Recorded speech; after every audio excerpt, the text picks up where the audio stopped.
وہ ہاتھ میں تھامے گلاس پر نظر جمائے آہستگی سے بتا رہا تھا، مگر اس کی آنکھوں اور چہرے سے مترشح دکھ اور تکلیف کے احساس نے جالے کو اپنی جگہ فریز کر دیا تھا۔ کیا وہ نہیں جانتی تھی کہ نوفل احمد اپنے والدین سے کس قدر کلوز تھا؟ یہ سب کیسے ہو گیا نوفل؟ وہ صدمے کا شکار تھا۔ میں تو ابھی تک اس فیز سے نکل نہیں پایا۔ ان دونوں حادثوں نے تو مجھے توڑ پھوڑ کر رکھ دیا ہے۔ اب بھی جتنا سنبھل پایا ہوں یہ فقط امی اور نگین ہی کی وجہ سے ہے، ورنہ تو جینے کی کوئی وجہ نہیں تھی۔ وہ ایک بہت اچھی دوست کو سامنے پا کر ایک عرصے کے بعد دل کا درد بیان کر رہا تھا۔ اس کی دل گرفتگی نہ سہتے ہوئے، اس کے ہاتھ پر ہاتھ رکھتے ہوئے وہ بے اختیار سے سک اٹھی تھی۔ اتنا کچھ سہ گئے نوفل، اور دوستوں کو کچھ بتایا بھی نہیں؟ اسے یوں آزردہ خاطر دیکھ کر اور کچھ وقت اور ماحول کا خیال کرتے ہوئے وہ تیزی سے خود کو سنبھال گیا تھا۔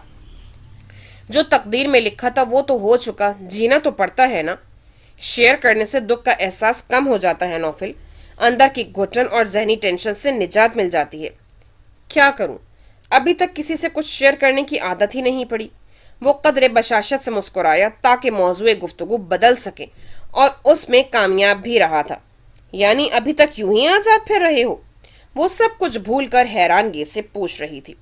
دیکھ لو، اتنا آسان شکار نہیں ہوں میں، وہ لاپرواہی سے بولا تھا۔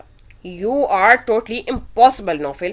وہ حیران تھی اور بے یقین بھی کہ جس معاشرے میں وہ پلی بڑی تھی، وہاں تو اتنی عمر میں ایک لڑکی جانے کن کن حدوں کو پھلانگ لیتی تھی، اور ایک نوفل احمد تھا جسے ابھی ایک لڑکی ہی نہیں مل رہی تھی جو اسے پسند آ سکتی۔ بھائی اب تک کوئی اتنی اچھی لگی ہی نہیں کہ اپنی پوری زندگی اسے سونپ سکوں، وہ اطمینان سے کہہ رہا تھا۔ آج بتا ہی دو نوفل احمد، ایسا کیا ہوگا اس لڑکی میں جو جینی اور شیری میں نہیں تھا؟ وہ زچ ہو کر پوچھ رہی تھی۔ نوفل مسکراہٹ دباتے ہوئے شرارت سے بولا، اس کی آنکھیں شربتی اور بال شہد رنگ کے ہوں گے۔ یہ گلاس دیکھ رہے ہو نا، ضروری نہیں کہ زمین پر گر کر ہی ٹوٹے، میں اسے تمہارے سر پر بھی توڑ سکتی ہوں۔ اس نے جواباً بڑے سکون کا مظاہرہ کرتے ہوئے گلاس کو ٹیبل پر گھمایا تو وہ ہلکا سا کہہ لگا کر تجسس بھرے انداز میں پوچھنے لگا، اس کا مطلب ہے کہ شمیل خان کا اثر اب بھی ختم نہیں ہوا؟ تم دیکھنا تو صحیح، میں دنیا کے آخری کونے تک اس کا پیچھا کروں گی۔ اس کا لہجہ اپنے ارادے ہی کی طرح مضبوط تھا۔ وہی بزدل تھا، اسی لیے تو پڑھائی چھوڑ کر بھاگ گیا تھا۔ پڑھائی چھوڑ کر یا تمہیں چھوڑ کر؟ نوفل نے اسے چھیڑا تو وہ بڑے ناز سے مسکرا کر بولی، مجھے تو وہ کبھی بھی نہیں چھوڑ سکتا، اسی لیے تو چھپتا پھرتا ہے۔ پھر اسے قدرے گھورتے ہوئے بولی، تم بات کو گھما پھرا کر کہاں لے آئے ہو؟ ہم تمہاری آئیڈیل لڑکی کی بات کر رہے تھے۔ آئیڈیل وغیرہ کچھ نہیں یار، مجھے صرف خالص پن چاہیے، اس کے جذبوں میں، سوچوں میں، اس کے خوابوں میں، یعنی سب کچھ میرے لیے ہو۔ وہ ایک ایک لفظ پر زور دے کر بولا۔ چند لمحوں تک اسے دیکھتے رہنے کے بعد گہری سانس لے کر وہ ہال میں موجود لوگوں پر نظر دوڑاتے ہوئے بولی، پتہ نہیں تم مشرقی مردوں کو کیا کمپلیکس ہے، عورت خود سے تو کچھ ہونی ہی نہیں چاہیے، اس کے حواس بلکہ سانسوں تک پر حکمرانی چاہتے ہو تم لوگ۔ اس کا لہجہ بہت سلگتا ہوا تھا، اور یہ آنچ کہاں سے اٹھ رہی تھی نوفل احمد اچھی طرح جانتا تھا۔ اسی لیے رسان سے بولا، میں اتنا ظالم نہیں ہوں جالے آفریدی کہ کسی عورت کی سانسوں پر حکمرانی کرنے کا سوچ بھی سکوں۔ ہاں، مگر اپنی بیوی کے جذبات و احساسات پر ہر لحظہ، ہر ثانیہ صرف اور صرف اپنا تسلط دیکھنا چاہتا ہوں۔ دوسرے لفظوں میں یہ کہ اپنے مرد سے وفادار رہنا، اپنی نسوانیت کی حفاظت کرنا کسی بھی عورت کے باکردار ہونے کی دلیل ہے، اور یہی میری ڈیمانڈ ہے۔ عورتیں سبھی ایک جیسی ہوتی ہیں، مگر جب بات کردار پر آتی ہے تو جینی، شہری اور مشرقی عورت میں بہت فرق آ جاتا ہے۔ اور خود تم لوگ سارے جہان کی عورتوں سے دوستیاں نبھاتے پھرتے ہو، مگر اپنی بیوی 7 پردوں میں قید چاہیے ہوتی ہے۔ وہ اب بھی اسی جارحانہ موڈ میں تھی جس کا محرک وہ جانتا تھا۔ یہ تو باہمی رضامندی کا رشتہ ہے جالے، یوں ہی تو کسی سے دوستی نہیں ہو جاتی۔ اور جہاں تک بات ہے 7 پردوں میں قید بیوی کی، تو میرے نزدیک وہ مرد خوش قسمت ہوتا ہے جسے ایسی بیوی ملے، خود کو صرف اپنے شوہر کے لیے سمیٹ کر رکھنے والی، دوسرے مردوں کی نگاہوں سے محفوظ۔ وہ نرمی سے اپنا مطمئن نظر واضح کر رہا تھا۔ تم بہت شدت پسند ہو، بالکل شمول کی طرح۔ وہ تو علی الاعلان خود کو شدت پسند ظاہر کرتا تھا جبکہ تم چھپاتے تھے، مگر ہو دونوں بالکل ایک جیسے، وہ چڑھ کر کہتے ہوئے طنز پر اتر آئی تھی، جسے نوفل نے کافی حوصلے سے برداشت کر لیا۔ وہ جس معاشرے سے آئی تھی وہاں ایسی باتوں کو شدت پسندی ہی تصور کیا جاتا تھا۔ اوکے، اب یہ فضول بحث بالکل ختم۔ نوفل نے مصالحانہ انداز میں ہاتھ اٹھائے تو وہ بھی ڈھیلی پڑ گئی، پھر پوچھنے لگا، آج کل کیا کر رہی ہو؟ ایڈورٹائزنگ کمپنی چلا رہی ہوں، اس نے بتایا تو وہ ہنس دیا۔ تبھی مجھے ایڈ کی آفر دی جا رہی تھی۔ وہ بہت سیریس آفر تھی، تم کسی بھی ماڈل سے زیادہ ہینڈسم ہو، وہ صاف گوئی سے بولی۔ نوفل نے اسے چھیڑا، شمیول خان سے بھی زیادہ۔ میں نے صرف ماڈل کہا ہے، وہ فوراً جتانے والے انداز میں بولی۔ اچھا یہ بتاؤ کمپنی کیسی چل رہی ہے؟ نوفل نے سنجیدہ ہوتے ہوئے پوچھا تو وہ بولی، پہلے ہی سے بہت اچھی چل رہی تھی، مجھ سے پہلے میرا کزن اسے سنبھال رہا تھا، وہ جاپان چلا گیا تو ڈیڈی نے میرا انٹرسٹ دیکھ کر مجھے خرید دی۔ تمہارا یوں بھی ان کاموں میں بڑا انٹرسٹ تھا، پھر کبھی ایکٹنگ نہیں کی جالے؟ وہ پوچھ رہا تھا اور یہ سوال یوں ہی نہیں تھا بلکہ اس کا اچھا خاصا بیک گراؤنڈ تھا۔ فریڈ کالج کی ڈرامیٹک سوسائٹی کا پریزیڈنٹ تھا اور جالے سیکرٹری تھی۔ اس سے پہلے ہمیشہ وہ لوگ شیکسپیئر کو ایکٹ کرتے رہے تھے، مگر اس بار نوفل کو عجیب سا خیال سوجا تھا۔ اس نے شیکسپیئر کو ریجیکٹ کر کے وارث شاہ کا نام ان کے سامنے رکھ دیا۔ وہ سب وارث شاہ سے نہ آشنا، ہیر رانجھا کی داستان سے نہ بلد تھے، مگر نوفل نے دنوں میں سارا مواد حاصل کر کے ایک ڈرامے کی صورت صفحات پر بکھیر کر ان کے ہاتھ میں تھما دیا تھا۔ انگریزی میں ویسی چاشنی تو نہیں جیسے پنجابی میں ہے، مگر میرا وعدہ ہے کہ ڈرامہ فلاپ نہیں ہوگا۔ نوفل نے ان سب کو تسلی دی تو خود میں سمٹا رہنے والا شمیول خان بدک اٹھا۔ خدا کا خوف کھاؤ نوفل، میرے باپ کو پتہ چل گیا نا کہ میں جالے آفریدی کا رانجھا ہوں تو وہ فون پر ہی مجھے شوٹ کر دے گا۔ مگر اس کی کسی ایک نے بھی نہیں سنی تھی۔ وہاں موجود پاکستانی بوتیک سے اسپیشل آرڈر پر ہی رانجھے کے ڈریسز بنوائے گئے۔ تمام کام نوفل نے ہی برداشت کیے، مگر جالے بہت پرجوش تھی۔ اب دیکھنا نوفل، یہ پراؤڈ خانزادہ کیسے میرے شہر میں گرفتار ہوتا ہے۔ ڈرامہ اپنے مقررہ وقت پر پیش کیا گیا۔ بلا مبالغہ وہاں سینکڑوں لوگ موجود تھے۔ مغربی لہجہ، خالصتاً مشرقی الفاظ۔ جالے اور شیمول ان کرداروں میں یوں ڈھلے کہ سبھی مبہوت رہ گئے۔ ان کے ڈریسز، ان کی ڈائلاگ ڈیلیوری، کچھ بھی تو ڈرامہ نہیں لگ رہا تھا۔ تب ان سب نے کہا تھا کہ خانزادہ شیمول نے جالے آفریدی کی شربتی آنکھوں میں خودکشی کر لی ہے۔ ڈرامہ بے حد کامیاب رہا، ان سب کی ایکٹنگ بہت پسند کی گئی۔ جالے خوش تھی، بے پناہ خوش۔ وہ اسٹیج پر میرے سامنے میسپرائز کھڑا تھا نوفل، اور وہ پاگل خانزادہ جالے آفریدی سے بھاگتا پھرتا تھا، اور شاید ابھی تک بھاگ رہا تھا، مگر جالے پرسکون ہی رہی تھی۔ تب بھی جب شمیول خان کسی کو اطلاع کیے بغیر ہی فائنل ٹرمپ سے پہلے وہاں سے بھاگ آیا تھا۔ کہاں تک بھاگے گا وہ؟ محبت سے بھلا کبھی کوئی بھاگ سکا ہے؟ جالے کے سکون نے نوفل کو حیران کیا تھا، اور یہ کہانی اب تک جالے کے یقین ہی کے بلبوتے پر چل رہی تھی۔ آج ایک بات بتا ہی دو جالے، تمہیں اس بھگوڑے میں کیا دکھائی دیا تھا؟ نوفل کے اس منجمد سوال پر برسوں پہلے ہی پگھل گیا تھا۔ کچھ سوچ کر ہنسی، پھر بولی، تمہیں نہیں لگتا نوفل جیسے وہ ننھا سا سہما ہوا خرگوش ہو یا پھر گھبرایا ہوا میمنہ؟ شاباش ہے تم پر جالے آفریدی، وہ بے اختیار ہنس دیا تھا۔ وہ اپنی مونچھ نیچی نہیں ہونے دیتا تھا اور تم یوں اس کی مردانگی کی توہین کر رہی ہو۔ لڑکی سے ڈر کر بھاگنا کہاں کی مردانگی ہے؟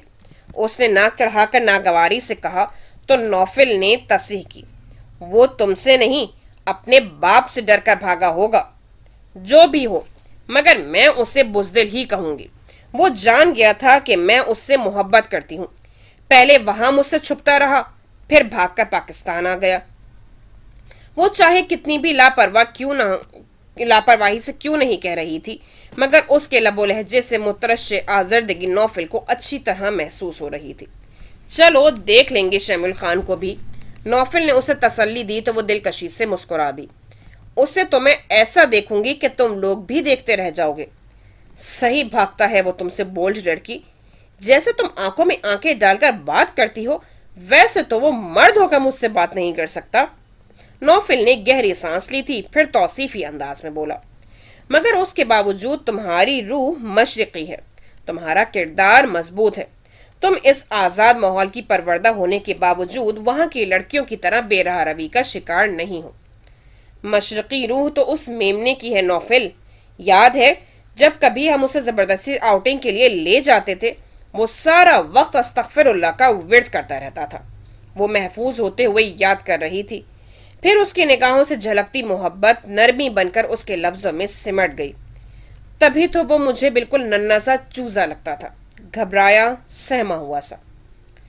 وہ اب تم سے بچ کر کہیں نہیں جا سکتا جالے، اب کی بار اس کی آنکھوں میں آنکھیں ڈال کر کھڑی ہوگی تو اپنا دل نکال کر تمہارے قدموں میں رکھ دے گا۔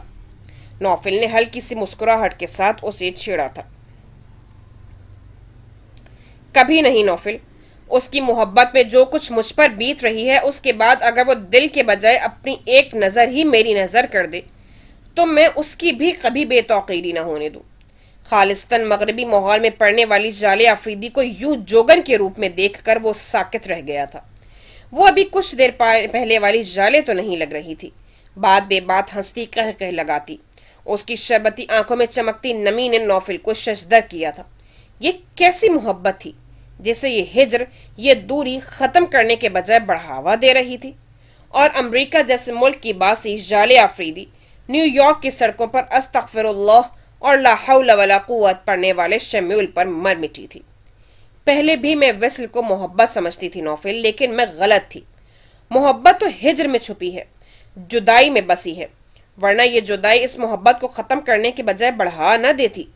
اس کی آنکھوں کی طرح اس کا لہجہ بھی نم ہوتے ہوئے شکستہ ہونے لگا۔ میں کیا کہوں، مجھ پر تو ابھی یہ واردات بیتی ہی نہیں، اس نے بے چارگی سے کہا۔ مقصد اسے آزردگی کے حصار سے نکالنا بھی تھا۔ تب وہ اسے گھورتے ہوئے ہنس دی۔ تم تو ہو ہی بدھو، یوں در بدر پھرنے اور خاک ہونے سے تو بہتر ہی ہوں۔ نوفل نے اس پر چوٹ کی تو اس کی آنکھوں میں پھر سے چمک اتر آئی۔ بہت لطف ہے اس میں بھی نوفل احمد، اور بے بسی کے پلٹنا بھی اپنے اختیار میں نہیں ہے۔ اگر کوئی مجھے یوں محبت میں ہرٹ کرتا تو میں اس پر 100 بار لعنت بھیج چکا ہوتا۔ وہ سنجیدہ تھا، مگر جالے نے اس سے بھی زیادہ سنجیدگی سے جواب دیا۔ وہ محبت نہ ہوتی نوفل، محبت پلاننگ کے ساتھ کسی کی خامیوں خوبیوں کو جانچ پرکھ کر نہیں کی جاتی۔ کسی کو ٹھونک بجا کر دیکھنے کے بعد چاہنا آپ کی ضرورت کی تکمیل تو ہو سکتی ہے، محبت نہیں۔ اس زمین پر یہ واحد آسمانی چیز ہے، اور آسمانی چیز میں کھوٹ نہیں ہو سکتا۔ محبت بھی تو ایک ضرورت ہے، نوفل نے کہنا چاہا، مگر وہ اس کی بات کاٹ گئی۔ محبت کو ضرورت کے پلڑے میں مت تولو نوفل، ضرورت تو کہیں سے بھی پوری کی جا سکتی ہے، مگر محبت ہر کسی سے نہیں ملتی۔ اس کے انداز و الفاظ متاثر کن تھے، مگر نوفل احمد تک ابھی اس جذبے کی آنچ نہیں پہنچی تھی، اس لیے وہ ابھی بھی قائل نہیں ہوا تھا۔ یہ تو ماننے والی بات نہیں ہے کہ کسی کی خاطر دن رات جلتے سلگتے رہو، اسے چاہے پرواہ بھی نہ ہو۔ ایسی صورت میں اس بے مہر سے محبت کیسے رہ سکتی ہے؟ جیسے میں کر رہی ہوں، 1-2 بار نہیں 100 بار وہ مجھ سے کترایا ہے، بھاگا ہے، مگر اب بھی اسی کو مرکز بنائے اس کے گرد چکرا رہی ہوں۔ اس کا یہ بھاگنا، یہ کترانا بہت تکلیف دہ ہے، مگر بہت دلکش ہے۔ اس محبت نے میری ساری مطلوب مزاجی ختم کر دی ہے نوفل، میرے اندر بہت ہمت اور برداشت پیدا کر دی ہے، مجھے انتظار کی لذت سے روشناس کروایا ہے، اینڈ اٹس امیزنگ۔ وہ جینز شرٹ میں ملبوس مغربی انداز لیے محبت پر بولتی لڑکی نوفل احمد کو شاید حیرت کی مار مارنے کے موڈ میں تھی۔ کسی کی بے وفائی کا علم ہونے کے بعد محبت کیسے باقی رہ گئی؟ اس کی بات سن کر جالے نے مایوسی سے کہا، تم نہیں سمجھ سکتے نوفل، محبت کی ایک ہی تھیوری ہے، جس انداز میں بھی شروع کرو گے حالات و واقعات میں کوئی فرق نہیں پاؤ گے۔ ہاں، تجربات و مشاہدات ضرور الگ ہو سکتے ہیں، مگر ہر بات محبت زندہ باد ہی کے نعرے بلند ہوتے ہیں، باوجود تلخی حالات اور محبوب کی بے اعتنائی کے، ورنہ دوسرے بہت سے کاموں کی طرح پچھتا کر انسان محبت کرنا بھی چھوڑ دیتا۔ مگر یہ تو فطرت انسانی ہے، وہ بے اختیار بول اٹھا تھا۔ اس کے اس غیر متوقع جملے پر جالے دل کھول کر ہنسی تھی۔ اب آئے ہونا لائن پر، جب ایک چیز آپ کی فطرت میں شامل ہے تو چاہے کیسے بھی دگرگوں حالات کیوں نہ ہوں، آپ اسے ترک نہیں کر سکتے۔